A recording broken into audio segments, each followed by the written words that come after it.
สวัสดีค่ะคุณกำลังอยู่กับดิฉันลั่วเอ๋อเทียนเฟยขอต้อนรับทุกท่านกลับเข้าสู่รายการสาวนีเทียนเฟยพอดคาสต์ที่จะนำพาทุกท่านไปเจาะลึกเรื่องราวของซีรีส์เพื่อให้การรับชมของท่านได้รับอรรถรสแล้วก็ลึกซึ้งยิ่งกว่าที่เคยนะคะในวันนี้นะคะเราจะมาเปิดเผยเรื่องราวของซีรีส์ที่ทุกคนรอคอยนะคะแล้วเรื่องนี้นี่ก็เป็นเรื่องที่พูดถึงกันอย่างมากในฐานะสปินออฟจากซีรีส์ยอดนิยมเรื่องแอบรักให้เธอรู้นั่นก็คือเรื่อง The First Force หรือชื่อในภาษาไทยที่หลายคนคุ้นเคยกันนะคะก็คือเรื่องวันนี้วันไหนยังไงก็เธอนะคะโดยเรื่องนี้นะคะได้นักแสดงนำเป็นน้องจางร่วนหนานกับนักแสดงชายไปจิงทิกนะคะเรื่องราวในเรื่องนี้นะคะก็เป็นเรื่องราวของซั่งเหยียนนะคะที่เป็นพี่ชายผู้ปากร้ายใจดีของซั่งจื้อนะคะแล้วก็เวินอีฝานเพื่อนสนิทในวัยเด็กนะคะที่กลับมาพบกันอีกครั้งในฐานะคนแปลกหน้านะคะซีรีส์เรื่องนี้นะคะไม่ได้เป็นเพียงแค่เรื่องราวความรักโรแมนติกทั่วไปแต่ยังเจาะลึกไปถึงบาดแผลทางจิตใจการเยียวยาแล้วก็ความซับซ้อนของความสัมพันธ์ที่เริ่มต้นจากความเข้าใจผิดในอดีตค่ะคอนเซปต์สำคัญนะคะที่เราจะมาพูดถึงกันในวันนี้ก็คือเมื่อบาดแผลในอดีตถักทอเป็นรักแท้เราจะมาสำรวจกันว่าความสัมพันธ์ที่เคยแตกร้าวจะสามารถกลับมาผลิบานได้อย่างไรและพลังของความรักนั้นจะสามารถเยียวยาจิตใจที่บอบช้ำนั้นได้อย่างไรบ้างนะคะ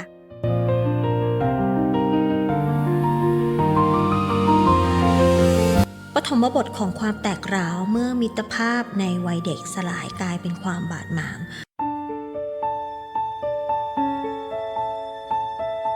เรื่องราวของ The First Force นะคะเริ่มต้นด้วยการพาเราย้อนกลับไปทำความเข้าใจความสัมพันธ์ในวัยเด็กของซ่างเหยียนกับเหวินอี้ฟานนะคะทั้งคู่นะคะเคยเป็นเพื่อนที่สนิทกันได้มากนะคะแล้วก็มีความผูกพันกันอย่างลึกซึ้งแต่แล้วนะคะก็เกิดเหตุการณ์บางอย่างขึ้นในอดีตทำให้มิตรภาพอันงดงามนั้นต้องพังทลายลงกลายเป็นความบาดหมางความเข้าใจผิดแล้วก็ความรู้สึกที่ไม่ได้รับการแก้ไขค่ะสำหรับเหวินอี้ฟานนะคะ ในวัยมัธยมนะคะคุณพ่อของเธอนั้นอยู่ๆก็มาเสียชีวิตกระทันหันทำให้เธอตกอยู่ในสภาวะซึมเศร้านะคะแล้วก็คุณแม่ของเธอนั้นได้เลิกรากับคุณพ่อของเธอไปแล้วทแล้วคุณแม่ของเธอเนี่ยก็มีครอบครัวใหม่ไปแล้วคุณแม่ก็เลยไม่สามารถที่จะรับเหวินอี้ฝานไปอยู่กับคุณแม่ได้นะคะเอ่อการที่คุณแม่ของเธอไม่ได้ให้ความสำคัญกับเธอมากนักเพราะว่าคุณแม่เนี่ยกลัวว่าการที่ให้ความดูแลเอาใจใส่ลูกสาวของตัวเองมากเกินไปจะทำให้สามีใหม่นั้นมีปัญหาเพราะว่าตัวสามีใหม่เองนั้นก็มีลูกสาวติดใหม่คนนึงเธอก็ไปให้ความสัมพันธ์สำคัญกับลูกสาวที่เป็นลูกติดของสามีใหม่มากกว่านะคะทำให้ชีวิตในวัยมัธยมปลายของหวนอี้ฝานนี่ค่อนข้างจะระหกระเหินนะคะเธอต้องย้ายไปอยู่บ้านคุณย่าหลังจากที่คุณพ่อเสียชีวิตไปนะคะหลังจากที่คุณย่าเสียชีวิตไปเธอก็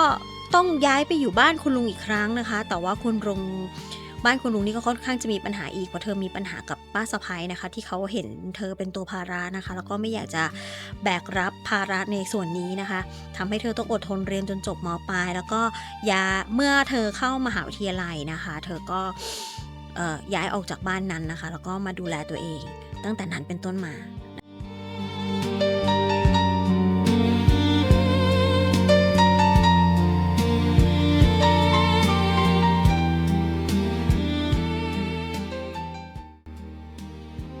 เหตุการณ์ในอดีตนะคะทิ้งรอยแผลอันลึกซึ้งในจิตใจของเธอนะคะมันไม่ใช่แค่ความผิดหวังจากมิตรภาพที่แตกสลายนะคะแต่ยังรวมถึงประสบการณ์เลวร้ายอื่นๆที่เธอต้องเผชิญซึ่งนำไปสู่สภาวะที่เรียกว่าการแตกร้าวทางจิตใจอย่างรุนแรงในวัยผู้ใหญ่ค่ะในทางจิตวิทยานะคะเมื่อบุคคลต้องเผชิญกับเหตุการณ์ที่กระทบกระเทือนใจอย่างรุนแรงโดยเฉพาะอย่างยิ่งในช่วงวัยเปราะบางเช่นวัยเด็กหรือว่าวัยรุ่นเนี่ยหากไม่ได้รับการเยียวยาหรือจัดการอย่างถูกต้องเหมาะสมนะคะบาดแผลเหล่านั้นจะสามารถนำไปสู่สภาวะจิตใจที่ซับซ้อนได้นะคะเช่นสภาวะซึมเศร้าโรควิตกกังวลหรือแม้กระทั่งสภาวะเครียดหลังจากเกิดเหตุการณ์สะเทือนขวัญ PTSD ที่อาจแสดงออกมาในรูปแบบของการหลีกเลี่ยงการแยกตัวการมีปัญหาในการไว้วางใจคนอื่นหรือการที่เธอมีอารมณ์แปรปรวน หวนอี้ฝันในวัยผู้ใหญ่นะคะจึงไม่ใช่แค่เพียงหญิงสาวที่ดูเย็นชาหรือเข้าถึงยากนะคะแต่เธอคือคนที่แบกรับความเจ็บปวดจากอดีตไว้เต็มบ่าค่ะการที่เธอสร้างกำแพงขึ้นมาเพื่อป้องกันตัวเองเป็นกลไกที่จิตใจสร้างขึ้นมาเพื่อไม่ให้ตัวเองนั้นเจ็บปวดซ้ำอีกครั้งเธออาจจะรู้สึกว่าโลกนี้นั้นไม่ปลอดภัยและการเปิดใจให้ใครสักคนเข้ามานั้นคือความเสี่ยง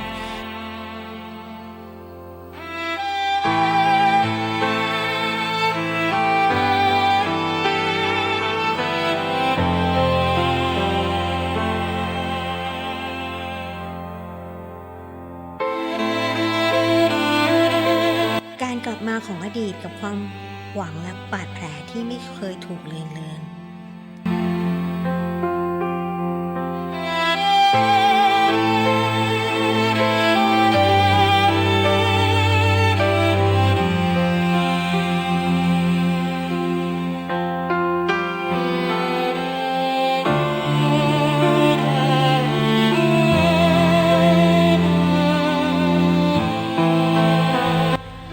หลายปีผ่านไปนะคะสร้างเหยียนและเหวินอี้ฝันได้กลับมาพบกันอีกครั้งในฐานะรูมเมทค่ะ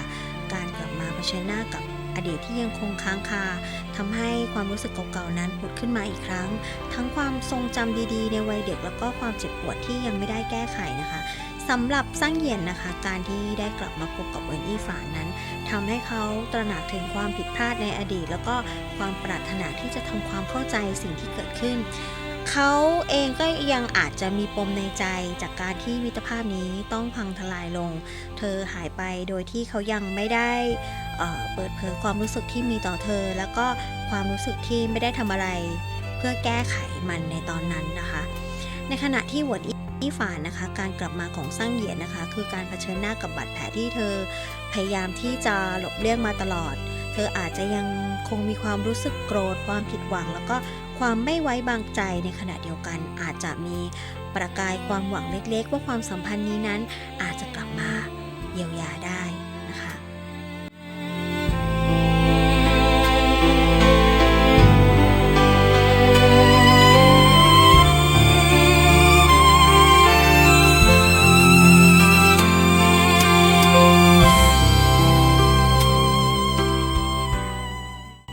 การสื่อสารไม่ตรงกันปัญหาที่แท้จริงของการแสดงออก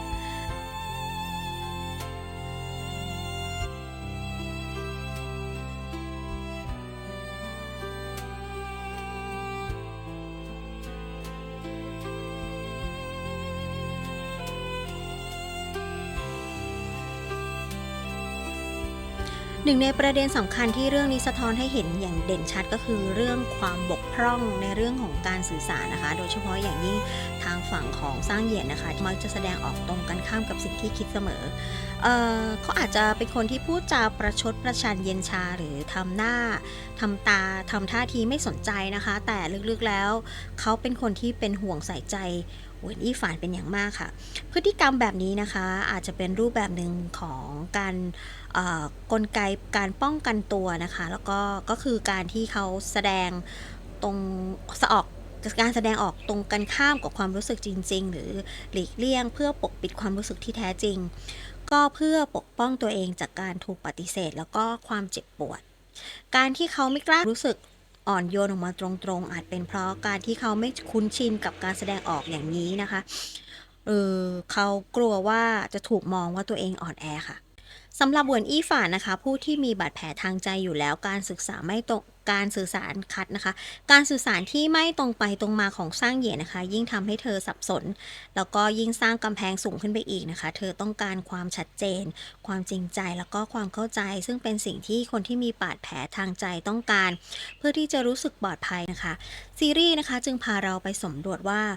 คนสองคนนะคะที่ต่างก็มีบาดแผลแล้วก็กลไกการป้องกันตัวเป็นของตัวเองนั้นจะสามารถเรียนรู้ที่จะสื่อสารกันอย่างแท้จริงและมองทะลุเปลือกนอกของอีกฝ่ายได้อย่างไร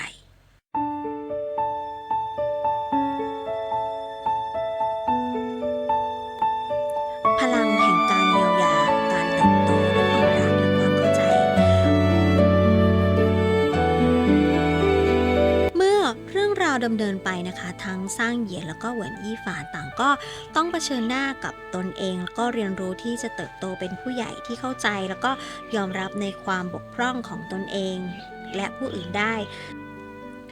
พลังแห่งการเยียวยาการเติบโตด้วยความรักและความเข้าใจเมื่อเรื่องราวดำเนินไปนะคะทั้งซ่างเหยียนแล้วก็เหวินอี้ฟานต่างก็เผชิญหน้ากับของตนเอง แล้วก็ได้เรียนรู้ที่จะเติบโตเป็นผู้ใหญ่ที่เข้าใจแล้วก็ยอมรับความบกพร่องของตนเองและผู้อื่นได้สำหรับเหวินอี้ฝานนะคะการเยียวยาทางจิตใจของเธอเริ่มต้นขึ้นเมื่อเธอได้รับการสนับสนุนจากสังคมแล้วก็ได้รับความเข้าใจจากซั่งเหยียนแล้วก็คนรอบข้างนะคะการที่ซั่งเหยียนนะคะไม่ตัดสินเจอ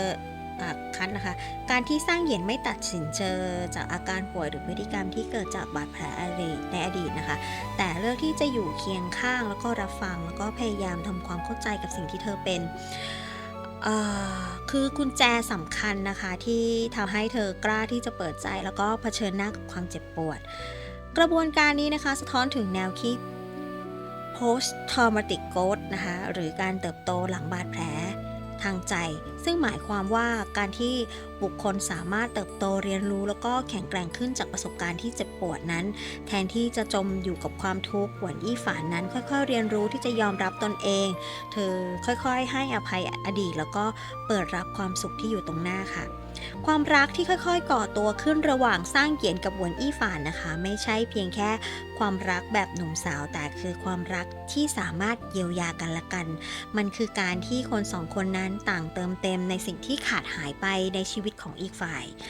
ช่วยกันก้าวข้ามบาดแผลแล้วก็สร้างอนาคตใหม่ร่วมกันบนพื้นฐานของความเข้าใจความไว้วางใจแล้วก็การยอมรับซึ่งกันและกันและนี่คือทั้งหมดของ The First Frost หรือวันนี้วันไหนยังไงก็เถอะที่เรา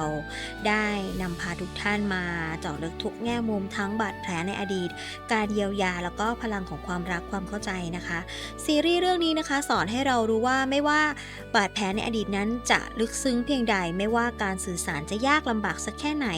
หากมีหัวใจที่กล้าพอที่จะเผชิญหน้ากับความจริงเปิดใจรับความช่วยเหลือแล้วก็พร้อมที่จะมอบความรักความเข้าใจโชคชะตาก็สามารถถูกเปลี่ยนแปลงได้เสมอและความรักที่แท้จริงนั้นจะสามารถเยียวยาจิตใจที่แตกร้าวให้กลับมาสมบูรณ์ได้อีกครั้งสำหรับใครนะคะที่ต้องการจะรับชมซีรีส์เรื่อง The First Force หรือวันนี้วันไหนยังไงก็เธอสามารถติดตามได้ที่ Youku True ID